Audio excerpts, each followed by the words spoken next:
Bonjour à tous et bienvenue dans cette nouvelle vidéo. Si vous ne me connaissez pas, je m'appelle Dr Virginie Zerbib, je suis maman, neuropsychologue et maître de conférences en psychologie et neurosciences. Aujourd'hui, je vais vous parler de pensée positive. En fait, j'ai vu il y a quelques jours une publication sur Facebook que j'ai envie de partager avec vous.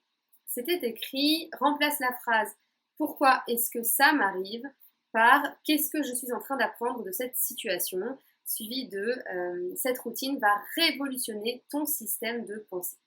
Bon alors, révolutionner, c'est peut-être un bien grand mot, mais c'est toujours un premier pas. Pourquoi c'est intéressant et comment est-ce que ça marche? En fait, c'est très simple.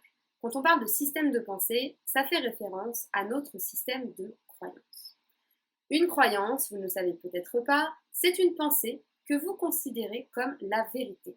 Et toutes vos croyances conditionnent le rapport que vous avez avec votre réalité. Par exemple, avec des patients qui sont anxieux, eh bien, je travaille sur l'ensemble de leur système de croyances. Pourquoi? Pour pouvoir les sortir de leur anxiété, de leurs angoisses et penser différemment. Je vous donne un exemple s'agissant des croyances. Il y a quelques semaines, j'étais dans l'avion avec mon mari et on s'est mis à engager la conversation avec un passager.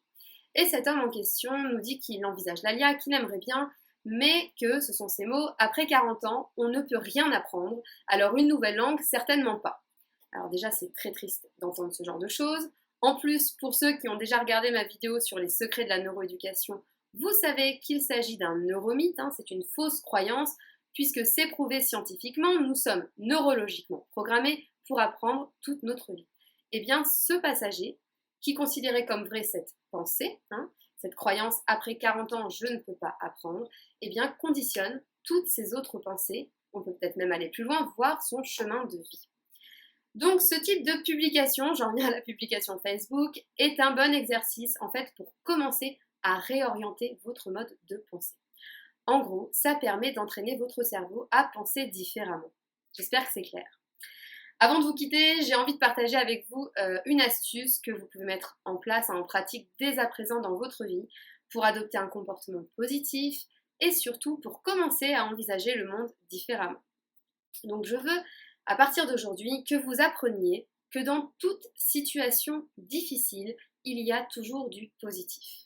Dans toute situation difficile, il y a toujours du positif. C'est important d'en avoir conscience.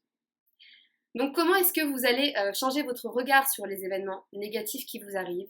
Eh bien en mettant en place un exercice très simple, en commençant toutes vos phrases par au moins dès que l'on vous fait part de quelque chose de négatif.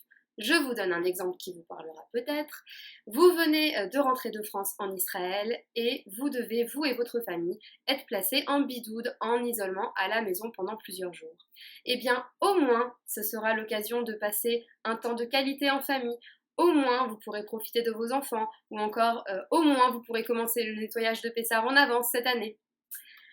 Vraiment, essayez de le faire quotidiennement et vous verrez que ça deviendra très vite une habitude et ça vous aidera à mieux vivre certains événements de votre vie parce que maintenant, j'ose espérer que votre cerveau pensera que dans toute situation difficile, il y a toujours du positif.